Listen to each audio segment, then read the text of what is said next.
Jalen Hurts has a hurt ankle. Gardner Minshew might start. Let's get into what that might mean. But first, I want to announce the winner of the drawing. Exciting news. So Alter Game has genuinely agreed to partner with us and to give our community some free prizes right around Christmas time, which is really good timing, guys. Congratulations, JJJ30. I appreciate you, man. I appreciate you following the directions, subscribing to both channels, leaving the comments, putting that fly eagles fly. I hear you, my guy. Congratulations, man. Get in touch with me at Steve, Steve, Heiter, Heitter, @gmail.com. And I'm going to give you instructions for how to claim your prize, man. Congratulations. You got that 3/4-inch sleeve raglan t-shirt. It's nice, man. So, appreciate you, buddy. What's up, Eagles Nation? What's going on, NFL world? How you doing, Division Rivals? This is Stephen Hyde, Gate City Sports Channel. Sports Channel where the cerebral NFL fan comes for about 10 minutes of daily content. All right, guys. This topic is a interesting one. So, my wife graciously agreed to allow me to buy a VPN today. By using that VPN, guys, I can access the internet from multiple locations, including overseas. By doing that, I can gain access to things like the European version of Game Pass. I was able to get access to the film, is what I'm trying to tell you. And what I saw in the film was quite interesting, because there was some imbalance, right?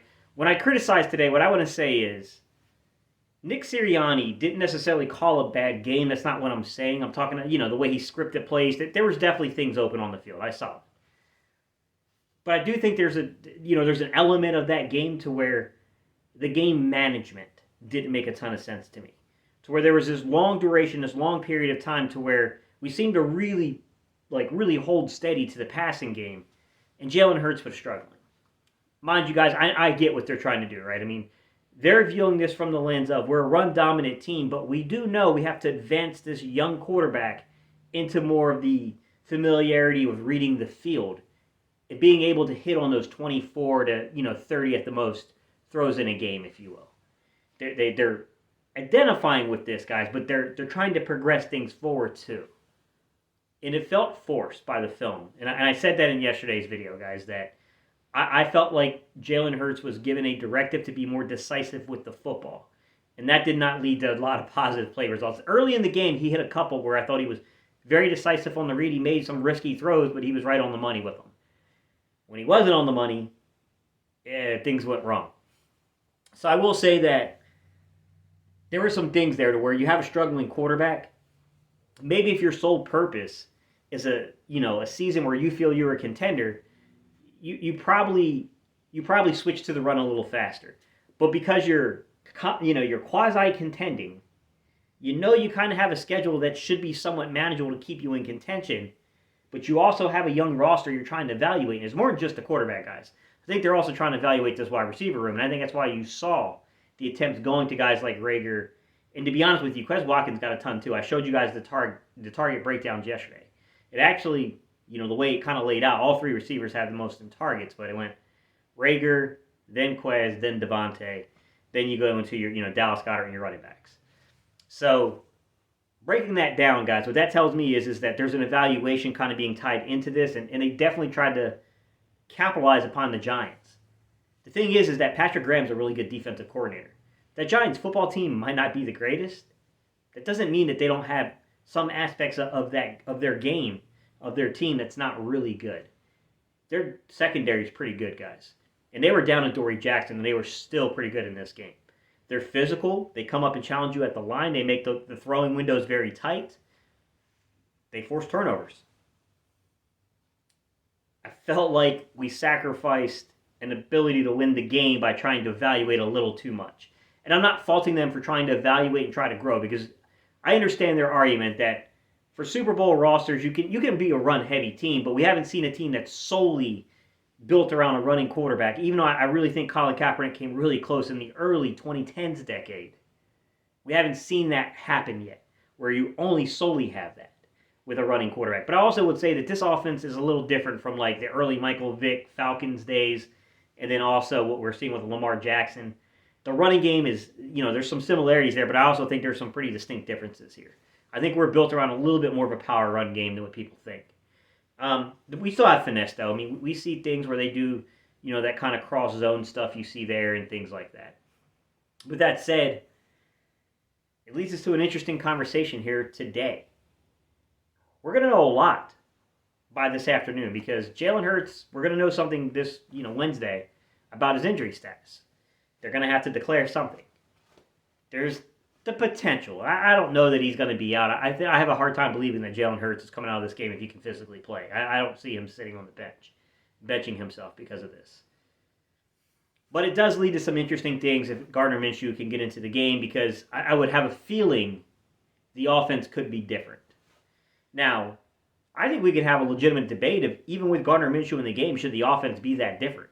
Because I do think there's still a way to argue that you stick to what you've been doing, minus maybe some of the quarterback read stuff. That's not really, he's not zone reading anybody. That's not Gardner Minshew's game.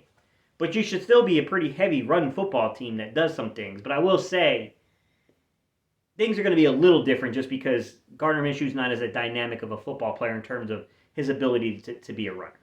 So, I mean, obviously Jalen Hurts does accent the running game, if you will. I mean, he's a big part of what we do with the running game.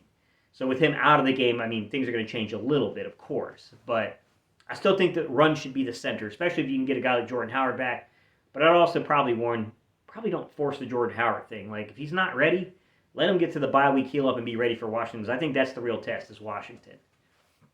With that said, guys, I do think we got to get back to the running game. I do think that there is a balance between trying to, develop guys and give them a little bit and a little bit.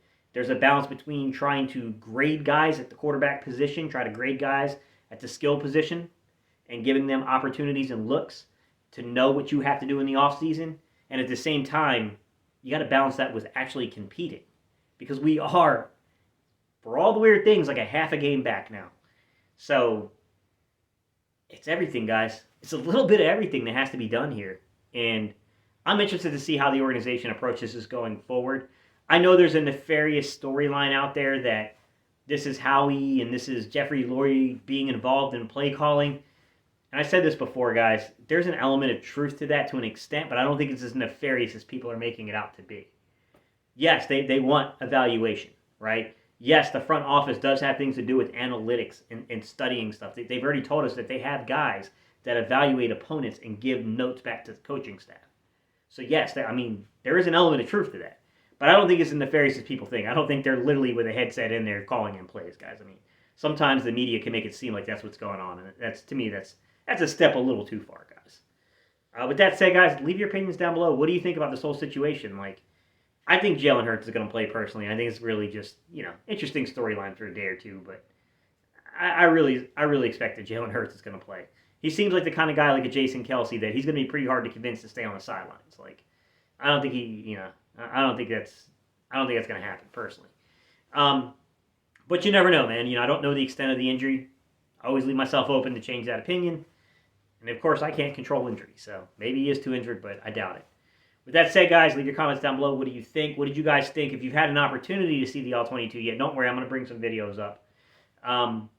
What did you think? What did you guys think? I mean, to me, it's not the ratio. At the end of the day, when you looked at the ratio was the ratio. It was decent.